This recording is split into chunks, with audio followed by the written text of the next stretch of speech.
નમસ્કાર દર્શક મિત્રો, અભિપ્રાય ન્યૂઝમાં તમારું સ્વાગત છે। ડભોઈ તાલુકામાં બિસ્માર બનેલા માર્ગને લઈને આજે મોટું જન આંદોલન જોવા મળ્યું। બે તાલુકાને જોડતા મહત્વના રસ્તાની દુર્દશા સામે 10 ગામોના લોકો એક સાથે રસ્તા પર ઉતરી આવ્યા હતા। સંખેડા તાલુકાના રતનપુરથી ડભોઈના નાંદોદી ભાગોળ સુધીનો રસ્તો છેલ્લા 1 વર્ષથી અત્યંત બિસ્માર હાલતમાં છે। મોટા ખાડાઓના કારણે કરનેટથી ડભોઈ પહોંચવામાં 20 મિનિટનો રસ્તો 1 કલાક જેટલો સમય લઈ રહ્યો છે। વિદ્યાર્થીઓ, ખેડૂતો તેમજ ઇમરજન્સી 108 એમ્બ્યુલન્સને ભારે મુશ્કેલીનો સામનો કરવો પડી રહ્યો છે। ડિલિવરી કે અન્ય તાત્કાલિક કેસોમાં એમ્બ્યુલન્સ મોડેથી પહોંચતી હોવાના બનાવો પણ સામે આવ્યા છે। કોંગ્રેસ કાર્યકર્તાઓ અને 10 ગામોના લોકોએ બેનરો અને સૂત્રોચ્ચાર સાથે સરકાર સામે વિરોધ નોંધાવ્યો હતો। રસ્તાના ખાડા તાત્કાલિક પૂરી નવો રોડ બનાવવાની માંગ ઉઠાવવામાં આવી હતી।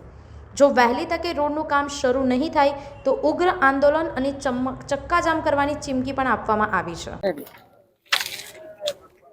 આજે રતનપુરથી લઈને નાંદોદી ભાગોળ સુધીનો જે રોડ બિસ્માર હાલતમાં છે એ તમે જ્યારે રોડે છરકો 1-2 વાર તો ખબર પડે કે આપણા ગાડીના સ્પેર પાર્ટ ઢીલા થઈ જાય ને આપણા સ્પેર પાર્ટ ઢીલા થઈ જાય।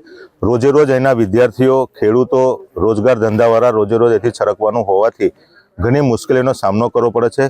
કોઈ અચાનક રાત્રે બીમાર પડે તો ટાઈમે ડભોઈ કે વડોદરા સુધી પણ ના પહોંચી શકે એવી પરિસ્થિતિ આ રોડની સર્જાય છે। એવામાં અમે આજુબાજુના ગામડાના સંખેડા અને ડભોઈ તાલુકાના યુવાનો ભેગા થઈને આ સરકારને રજૂઆત કરવા માંગે છે, વહેલી તકે આ રોડ કરો, નહીં તો અમે આવનાર દિવસોમાં એક મોટો આંદોલન એનું સ્વરૂપ કરીશું અને ચક્કાજામ કરીશું। ડભોઈથી સંવાદદાતા સાથે અભિપ્રાય ન્યૂઝ, વડોદરા। આવા જ વધુ સમાચારો જોવા માટે સબસ્ક્રાઇબ કરો અમારી YouTube ચેનલને અને જોડાયેલા રહો Facebook, Instagram અને Twitter પર।